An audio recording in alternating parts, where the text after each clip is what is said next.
할렐루야. 평소에 매사에 오지랖이 넓은 어떤 자매가 있었어요. 그 자매가 어느 날 오후에 지하철을 타고 가는데 옆자리에 앉아 계신 중년의 아저씨가 아주 코까지 골면서 잠을 주무시고 계셨습니다. 그런데 그 아저씨의 전화벨이 울리기 시작했어요. 얼마나 울리고 말겠지 하고 있었는데 계속해서 전화가 오는 겁니다. 아무래도 중요한 전화인가 보다 싶어서 아저씨를 흔들어 깨웠지만 아저씨는 인사불성 깊은 잠에 들어서 전혀 반응이 없었습니다. 그런데 계속해서 벨이 울리자 이 오지랖 넓은 자매의 그 오지랖이 발동했어요. 자기가 그 전화를 받았어요. 여보세요. 그랬더니 전화 건 사람이 오히려 당황했습니다. 아니 혹시 그 전화 홍길동 씨 전화 아닌가요? 그런 것 같기는 한데요. 아마 이 아저씨의 부인인 것 같은 그런 느낌이 들었습니다. 그런데 전화 받으시는 분은 누구신가요? 그러자 예상치 않은 질문에 이 자매가 얼버무렸습니다. 저는 그러니까 그렇게 얼버무렸어요. 그러자 다급한 목소리로 또 전화 상대편의 목소리가 들려왔습니다. 홍길동 씨 지금 어디 있습니까? 당장 바꾸세요. 그러자 이 자매가 얼떨결에 이렇게 대답해버리고 말았습니다. 고단하신지 제 옆에서 주무시고 계십니다. 그랬더니 그 전화기에서 굉장히 화난 목소리가 들렸습니다. 야, 너 누구야? 아마 그 아저씨 그날 집에 가서 사망하지 않았을까 하는 생각이 듭니다. 여러분, 우리가 몇 주 전에 요한복음에 기록된 예수님의 7대 자기선언의 말씀을 가지고 함께 은혜를 나눴어요. 그런데 요한복음에는 이 7대 자기선언뿐만 아니라 예수님께서 행하신 7대 기적이 함께 기록되어져 있습니다. 사복음서의 예수님의 수많은 기적들 가운데서도 요한은 특별히 7가지의 기적을 선별하여 기록하고 있습니다. 그래서 7대 자기선언이나 7대 기적이나 모두 다 예수님의 하나님 되심을 선포하고 예수님이 전능하신 하나님이심을 증거하는 그러한 말씀들입니다.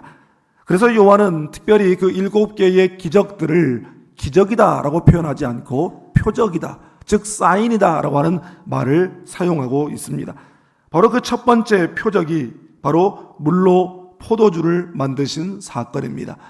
어떤 글을 보니까 이 가나의 혼인잔치의 기적이 마리아의 오지랖 때문에 생긴 기적이다 이렇게 쓴 것을 보았습니다. 오늘 본문은 우리가 너무나도 잘 아는 가나 혼인잔치에 물이 포도주로 변한 그 이적의 사건입니다.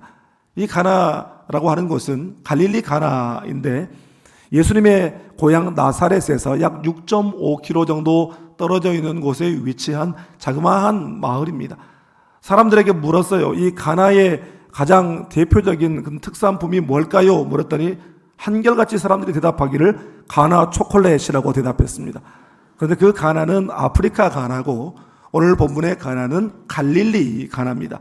그래서 이 갈릴리 가나의 특산품은 두말할 것도 없이 포도주입니다. 여러분, 오늘날 결혼식은 예식장에서 30분을 넘기지 말라고 그래요. 그래서 요즘에는, 예전에는 그러지 않았는데 요즘에는 제가 가끔 예식장으로부터 전화를 받기도 합니다. 주례 선생님, 제발 부탁하건대 주례를 7분 넘기지 말아주세요. 그런 전화를 받아요. 그런데 당시 유대의 결혼식은 30분이 아니라 하루가 아니라 일주일씩 결혼식이 진행되었습니다. 가나에 어떤 집에 혼례가 있었고 그 혼례에 예수님과 예수님의 어머니 마리아 그리고 예수님의 제자들이 함께 그 자리에 초대받아 가셨습니다. 그런데 그 일주일씩이나 열리게 되는 그 잔치가 한참 흥이 무르익고 있을 때에 갑자기 포도주가 뚝 떨어지고 만 것입니다. 당시 이 혼례야말로 가난과 고된 노동으로 고달픈 서민들에게 있어서 배불리 먹고 마실 수 있는 가장 기다려지고 가장 즐거운 시간 가운데 하나였습니다. 예수님 당시에 이스라엘 혼례, 혼인잔치에서 가장 중요한 음식이 바로 포도주였는데 잔치 도중에 그 가장 중요한 포도주가 바닥이 나버렸으니 잔치 분위기가 완전히 그 흥이 깨어질 위기일 뿐만 아니라 형식과 또 체면을 중요하게 여기던 유대 사회의 분위기상 이 주인에게 이 일은 대단히 망신스러운 일이 아닐 수가 없었습니다. 그런데 바로 그 자리에서 우리 주님이 메시아로서의 첫 기적을 일으키셨습니다. 물로 포도주를 만드신 것이죠. 오늘 교회 설립 기념주일에 말씀을 놓고 기도하는 중에 오늘 본문 말씀을 주셨습니다. 그러면서 저에게 주신 도전이 뭔가 하면 교회는 세상 세파에 지친 영혼들에게 잔치집이 되어야 한다라는 것이었습니다. 그러나 혼인잔치가 가진 자나 못 가진 자나 모두 즐거운 자리, 특별히 가난하고 배고픈 이들에게 위로의 자리였지만 그럼에도 불구하고 혼인잔치의 주인공은 신랑과 신부이고 그들이 축하를 받고 영광을 받아야 하는 것처럼 우리 교회가 고단한 세상 가운데 지친 영혼을 위로하는 천국잔치집이 되고 더 나아가서 그 천국잔치의 주인공이 되시고 교회의 주인이 되시는 예수 그리스도께서 영광 받으시는 것, 그것이 바로 주 목적임을 기억하고 우리 교회가 주의 영광이 가득한 교회가 될 수 있기를 주님의 이름으로 축복합니다. 오늘 말씀을 통해 주시는 메시지를 우리가 받고 순종하고 실천함으로 우리 교회가 사람 주장이 가득하고 사람 영광이 가득한 교회가 아니라 하나님 말씀으로 가득하고 하나님의 영광이 가득한 교회가 될 수 있기를 주님의 이름으로 축복합니다. 먼저 오늘 본문 3절 하반절 말씀을 함께 읽겠습니다. 예수의 어머니가 예수에게 이르되 저들에게 포도주가 없다 하니. 아멘. 여러분, 남도에서는 잔치에 홍어가 없으면 이 먹잘 것이 없는 잔치가 되고 맙니다. 제가 수년 전에 서울에서 부목사로 섬기고 있을 때에 가까운 목사님의 그 아버지 부친상을 당했습니다. 그런데 그 목사님이 저에게 하시는 말씀이 예로부터 조문이라고 하는 것은 잠깐 왔다 가는 것이 아니라 나를 세워줘야 진짜 조문이다. 그러면서 저한테 정말 나를 세워달라는 겁니다. 그래서 가까운 친구 목사와 함께 그날 밤 나를 새게 됐어요. 그래서 정작 상주는 안에 들어가서 자고 저희들이 밖에 이렇게 있었습니다. 그런데 여러분 아시겠지만 요즘 서울 같은 곳에서는 한 밤 10시 반이나 11시 되면 아예 주문객을 받질 않습니다. 그 장례식장 입구 셔터를 내려버려요. 아니 그런데 저희들이 이제 그게 쭈그리고 자고 있는데 한 새벽 2시쯤 됐을까요? 셔터 문을 막 두드리는 소리가 들려요. 그래서 도대체 이 시간에 누군가 하고 셔터를 빼꼼히 들어봤더니 할아버지 두 분이 서 계시는 겁니다. 당장 문을 열라고. 그래서 문을 열었더니 이분들이 하시는 말씀이 그 고인의 친척인데 저 전라도 나주에서 오다 본 게 이렇게 늦어지게 되었노라고 그러면서 안으로 막 들어오시는 거예요. 그러면서 저희들한테 상을 차리라는 겁니다.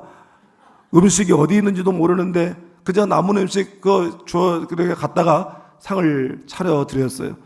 그랬더니 이 어르신들이 상을 딱 받아보시더니 하시는 말씀이 먹을 게 없답니다. 아니 어르신 이렇게 음식을 많이 차렸는데 먹을 게 없다니요. 그랬더니 하시는 말씀이 홍어 어디 갔냐는 거예요. 홍어. 그래서 홍어 없다고 그랬더니 아니 어떻게 초상집에서 홍어가 없을 수 있냐고 저희들을 호통을 치던 그런 일을 경험한 적이 있습니다. 여러분 예수님 당시에 이처럼 이 혼례를 하고 잔치를 하고 그러면 가장 중요한 음식이 포도주였습니다. 그런데 이게 포도주가 바닥이 났으니 그야말로 위기 상황이 그 가운데 펼쳐지게 된 것이죠. 지금이야 우리가 장례식을 치르고 또 결혼식披露宴을 하다가 음식이 떨어지면 전화 한 통이면 그냥 로켓 배송이 돼가지고 음식을 쫙 깔아줄 수가 있고 또 홍어를 사려고 해도 좋은 거 사기 위해서 3시간만 우리가 영산포 왕복하면 당장 음식을 구해올 수가 있습니다. 그런데 2000년 전 상황은 그렇지가 않죠. 해결 방법이 없는 겁니다. 그래서 잔치집에서 예상보다 손님이 많이 오거나 아니면 손님들이 예상보다 포도주를 많이 마셔서 좀 부족할 기미가 보이게 되잖아요. 그러면 손님들이 어느 정도 포도주를 마셔서 취해 있을 즈음에 이제 혼주가 얼른 그 포도주에 물을 탑니다. 그래서 무슨 맛인지 모를 때 이제 그 포도주를 갖다 주는 것이 통상적인 그런 일이었다고 합니다. 그런데 그나마도 뚝 떨어졌다는 데 문제가 있는 것이죠. 대량 난감한 상황, 전혀 손써볼 수 없는 그런 상황이 펼쳐졌습니다. 그때 예수님의 어머니 마리아가 예수님께 말씀합니다. 저들에게 포도주가 없다. NIV 영어 성경은 이것을 They have no more wine. 저들에게 더 이상 와인이 포도주가 없다. 이렇게 말을 했습니다. 마리아가 도대체 무슨 의도로 그렇게 말했을까요? 오늘 본문에 그 혼례 혼인잔치에 함께 온 예수님의 가족들 중에 예수님의 아버지 요셉의 이름이 등장하지 않습니다. 예수님의 공생의 기간에 그 이름이 한 번도 등장하지 않아요. 그래서 학자들은 요셉은 일찍이 죽고 없는 상태였다라고 말을 합니다. 그러다 보니 마리아는 장남인 예수님을 매사에 의지할 수밖에 없었던 것이죠. 중요한 일이 있을 때마다 그와 상의하고 어려운 일이 있을 때마다 그 문제를 들고 와서 예수님과 상의하는 습관이 그에게 있었던 것입니다. 이 구절을 깊이 묵상하면서 기도하는 가운데 두 가지 깨달아지는 것이 있었어요. 첫째는 포도주는 기쁨을 상징하는 것이었습니다. 그래서 당시 랍비들도 포도주가 없으면 기쁨이 없다라고 말할 정도로 꼭 필요한 그런 음식이었습니다. 그런데 잔치집에 포도주가 떨어졌다. 이것을 NIV 영어 성경이 They have no more wine, 더 이상 포도주가 없다라고 번역한 이유가 있습니다. 그것은 그 당시 유대교가 더 이상 백성들에게 위로가 되지 못하고 기쁨이 되지 못한다라고 하는 것을 상징적으로 우리에게 보여주고 있는 것입니다. 또 하나 깨닫게 하신 것이 있는데 바로 마리아의 영적 감각이에요. 초대받아 온 집에, 그 잔치집에서 큰 문제가 생겼습니다. 잔치집에 포도주가 떨어진 상황, 그런데 그 문제와 그 문제의 상황을 마리아는 예수님께로 가져갔다라는 것입니다. 바로 이 대목에서 마리아의 영적 감각이 빛을 발휘하고 있는 것이죠. 여러분, 모든 문제의 해결의 출발이 바로 여기에 있는 줄 믿습니다. 예수님은 분명히 그 잔치집에 함께 계셨어요. 예수님은 지금도 여러 가지 삶의 어려운 문제와 위기 상황을 겪고 있는 우리와 함께 계시는 줄 믿습니다. 그런데 그 순간 우리의 영적 감각은 그 문제의 상황을 가지고 주님께로, 예수님께로 가는 것입니다. 내 삶의 현장에, 내 삶의 문제의 자리에 주님을 개입시키는 것, 여러분, 그게 믿음이죠.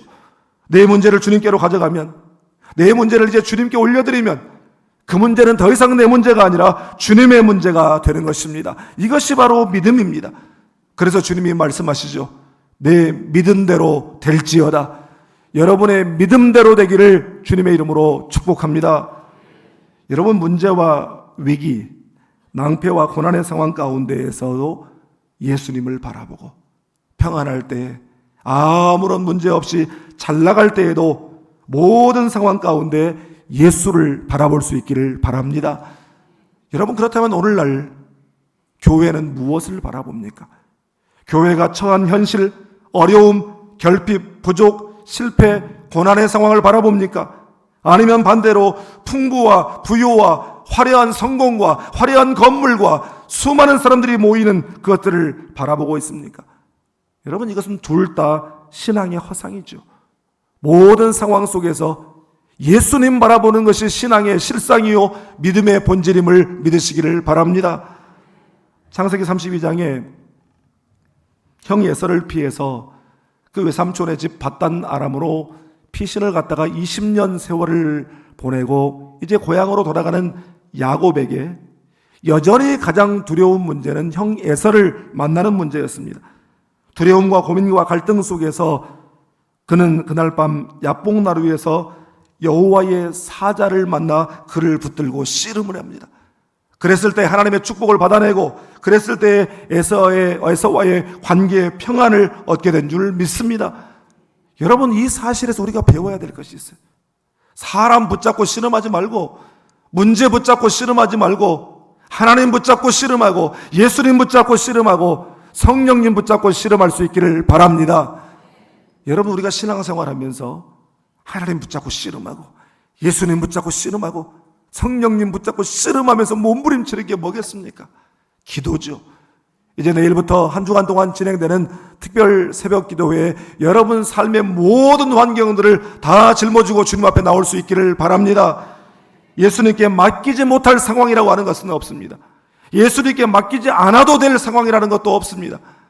여러분의 문제를 모두 다 짊어지고 나와서 예수님 바라보고 오직 예수님께 모든 것을 맡김으로 문제 해결받고 평안을 누리게 되기를 주님의 이름으로 축복합니다. 다음으로 본문 5절 말씀을 함께 읽겠습니다.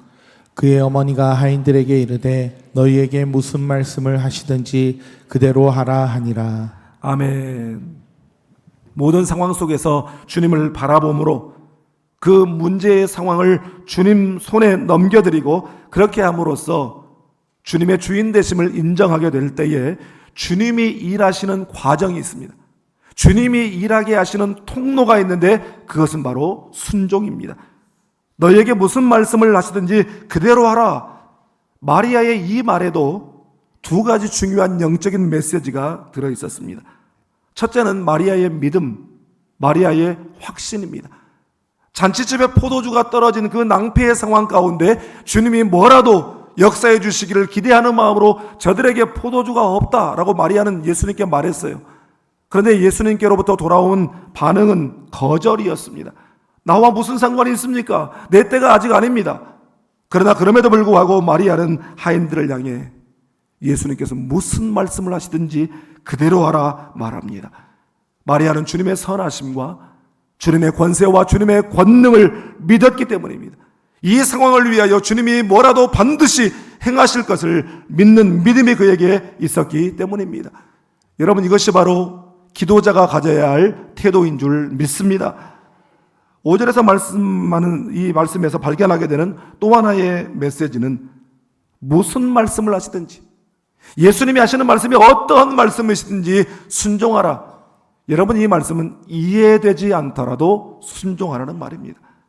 이것이 이성적으로, 합리적으로, 상황적으로 계산이 맞지 않아도 순종하라는 것이죠. 참 어려운 이야기입니다.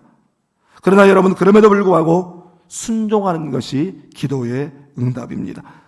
내가 원하는 것을 이루고 얻어내고 받아내고 성취하는 것이 기도 응답이 아니라 먼저 주님이 요구하시는 말씀에 순종하는 것이 기도 응답인 줄 믿습니다. 여러분, 기도라고 하는 것이 내 소원 성취의 도구가 아니에요. 오히려 그 기도는 내 삶에서 나를 통해 하나님의 뜻이 이루어지는 것이 기도입니다. 하나님의 뜻을 이루는 도구요 채널이 바로 기도인 줄 믿습니다. 우리가 아브라함을 믿음의 조상이라고 불러요. 그런데 아브라함이 믿음의 조상이라 불리게 되기까지는 하나님을 향한 그의 전적인 순종이 있었습니다.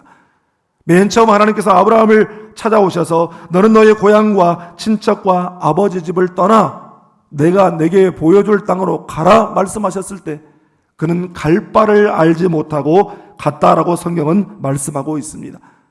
조상 대대로 살아온 삶의 터전에서 그것도 족장으로서의 부와 권세와 안정된 삶이 보장된 그곳에서 하나님 다짜고짜 찾아오셔서 떠나라, 이사해라, 아니 이민 가라 말씀하시는데 이해할 수 없어도 그가 순종했기 때문에 믿음의 조상이 된 줄 믿습니다. 여러분, 개인의 신앙이든 우리 공동체적 신앙이든 간에 그 신앙이 껍데기 신앙인지 아니면 하나님께 인정받는 진짜 신앙인지, 경건의 모양만 있는지 아니면 경건의 능력을 가지고 있는 믿음인지 모두 다 말씀에 대한 순종으로 분별되고 증명됨을 믿으시기를 바랍니다. 여러분, 그렇기 때문에 교회의 기초는 하나님의 말씀, 예수 그리스도의 말씀인 성경이 중심이 되어야 하는 것입니다. 여러분, 그런 의미에서 우리 교회에 말씀의 부흥이 일어나고 순종의 부흥이 일어나게 되기를 주님의 이름으로 축복합니다. 예수님께서 마리아의 믿음과 순종을 사용하셔서 일하기 시작합니다. 7절에 항아리에 물을 채우라 하신즉 아귀까지 채우니, 이 항아리가 어떤 항아리인가 봤더니요 6절에 보니까 유대인의 정결 예식을 위해 사용하는 항아리다 이렇게 말하고 있습니다. 유대인들의 집집마다 있는 항아리예요. 왜냐하면 유대인들은 외출했다 돌아오면 혹은 손님이 오면 가장 먼저 집 안으로 들어오기 전에 입구에서 손과 발을 씻고 들어오게 되어 있었어요. 이것이 꼭 위생 문제만이 아니라 그것이 율법에 정한 바 정결 예식이었기 때문에 반드시 그것을 행해야만 했습니다. 그러니까 주님이 물로 포도주를 만드시는 그 기적을 행하시기 위해서 물을 떠다가 포도주 항아리에 갖다 부어라 라고 말씀하시는 것이 아니라 손발을 씻기 위해 담아두는 그 항아리에 물을 부어라 말씀하셨어요. 왜 그랬다고 생각하십니까? 유대인들의 정결례는 그들의 겉만 씻어줄 뿐, 그래서 겉으로 볼 때는 깨끗하고 번지르르하게 보일지 모르지만 그들의 속은 씻어주지 못했습니다. 다시 말해서 유대교 자체가 여러 가지 형식과 율법의 조항들로 인해서 껍데기는 그럴싸하게 보였는지 모르지만 그들의 속은, 그들의 내면은 전혀 변화시키지 못하는 나약하고 힘없는 종교에 지나지 않는다라는 것을 선포하는 것입니다. 여러분, 그러나 우리 주님은, 예수 그리스도의 복음은 우리의 속사람을 근본적으로 변화시키는 능력이 있는 줄 믿습니다. 영 죽을 죄인을 영생을 얻는 의인으로 변화시키는 능력이 있는 줄 믿습니다. 주님이 물을 채우라 말씀하셨어요. 그러자 예수님의 그 말씀의 뜻을 알아들은 이 하인들이 그 항아리에 아귀까지 물을 가득 채웠다라고 했습니다. 여러분, 우리 주님은 순종하는 자에게 이처럼 차고 넘치는 기쁨을 주시는 주님이신 줄 믿습니다.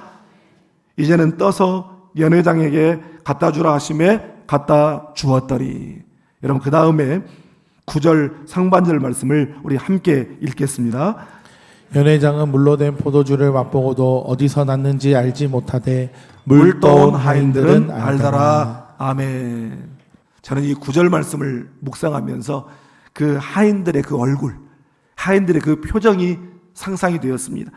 순종하는 자만이 아는 비밀, 순종하는 자만이 누리는 기쁨과 행복이 그들의 얼굴에, 그들의 모습 속에 가득했을 것이에요.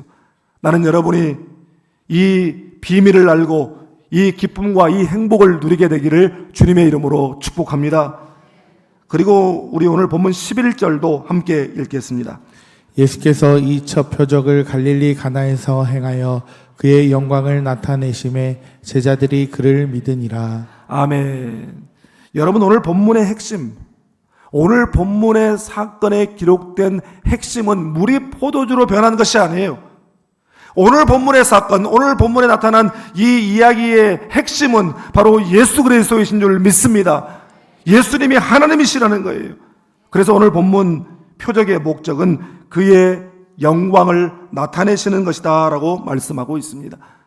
여러분, 이것이 바로 교회의 존재의 목적이죠. 사랑하는 여러분, 모든 상황 속에서 오직 예수님만 바라보는 여러분의 믿음과 주님이 우리에게 주시는 말씀이면 어떠한 말씀이든지 기꺼이 따르는 여러분의 순종을 통해 우리 금남남북교회가 주의 영광 가득한 교회가 될 수 있기를 주님의 이름으로 축복합니다. 그래서 그 영광의 빛이 우리의 이웃들에게로 퍼져가고 죽어가는 영혼들, 어둠 가운데 있는 영혼들을 비추어서 그들이 생명으로 나아오는 풍성한 생명의 역사가 우리 금당남북교회에 나타나기를 주님의 이름으로 축복합니다.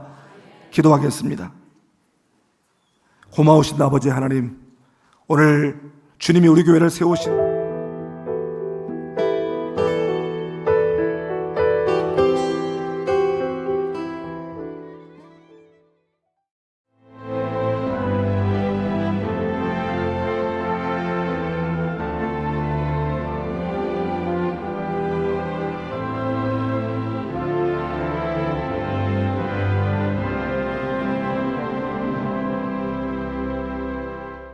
여수는 섬과 바다를 연계하는 5개만의 보전과 균형 개발을 통해 여수만 르네상스 시대를 열어가고자 합니다.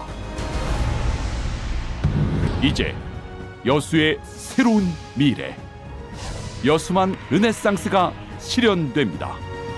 누구보다 먼저, 누구보다 빠르게 미래를 준비해온 전라남도.